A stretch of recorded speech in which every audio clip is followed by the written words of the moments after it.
Hey folks, I'm Brendan, and you're watching the Overqualified Henchman. I'm going to be away from the fortress of henchitude for a little while, which means that the next few videos will be content I prepared ahead of time. What does that mean for you hench ladies and hench gentlemen? Henchdies and henchelmen?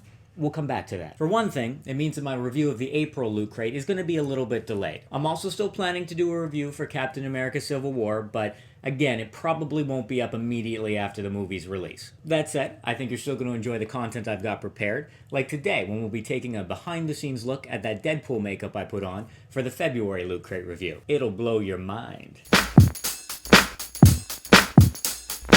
Hello, future people. I'm Brendan, and you're watching a behind-the-scenes look at the Overqualified Henchman. Later tonight, I'm going to be shooting the footage for my review of the February 2016 Loot Crate, which you should have already seen by now.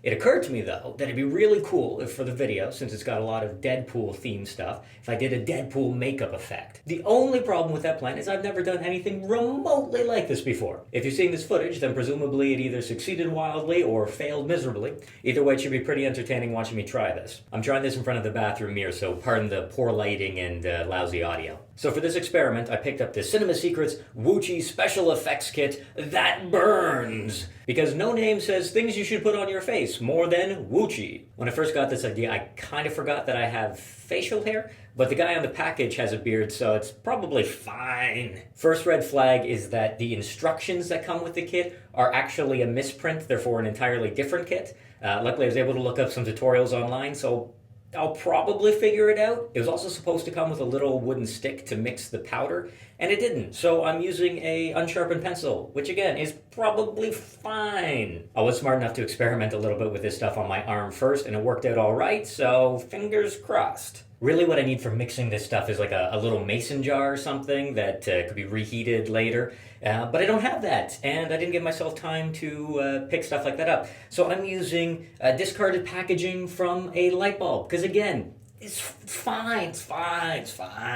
Okay, so mixing this up, it is supposed to be to like an applesauce-like consistency, which I think maybe too much water. Oh, that has an odor. Okay, that's smelly. Did not know it was going to smell. All right, so just kind of brushing that on. Now this stuff sets pretty quickly, it seems like, and just trying to give myself sort of like a bumpy, uneven skin tone there. If in future videos I don't have any eyebrows, we know what happened. I'm going to be applying some makeup, some different shades of red after this. It comes with some coloring built in, but it's pretty faint.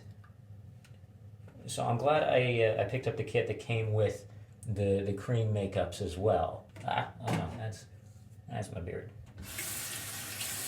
We're gonna pretend for this video that I don't know what gelatin is made of, because it's gross. Definitely gonna be losing a little bit of eyebrow hair. Too drippy. Huh?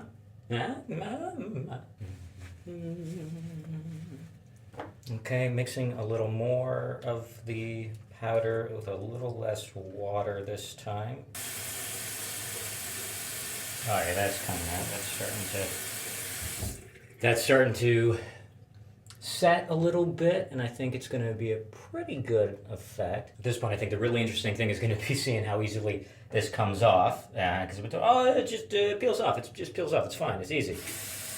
Yeah, it feels pretty weird when I'm moving my face now. So I want to create some pretty steep ridges and kind of uneven surfaces that hopefully the makeup will bring out a little more.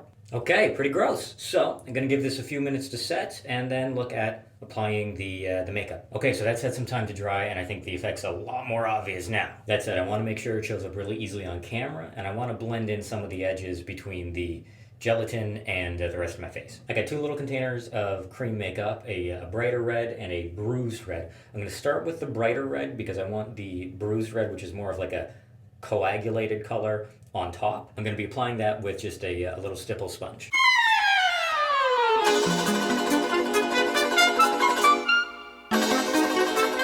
Okay, so really bright red. I'm going to even that out a little bit with the darker red, get more of a mottled, coagulated look.